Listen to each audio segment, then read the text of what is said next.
Mənim Abbas ibn Əli haqqında bir sualım var. İmam Sadiqin onun haqqında dediyi kimi, doğrudanmı o bu qədər böyük şəxsiyyətdir?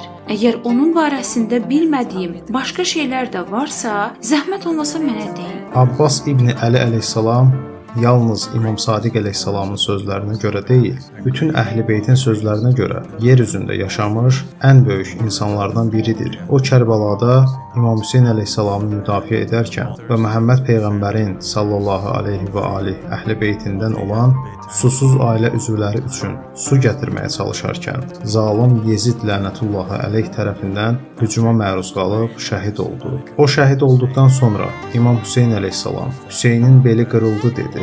Bu da göstərirdi ki, Abbas qardaşı Hüseynin onurğa sütunu idi. İmam Həsən və İmam Hüseyn hər ikisi Əli ibn Əbu Talib və Fatimə-i Zəhra əleyhissalamın övladlarıdır. Abbas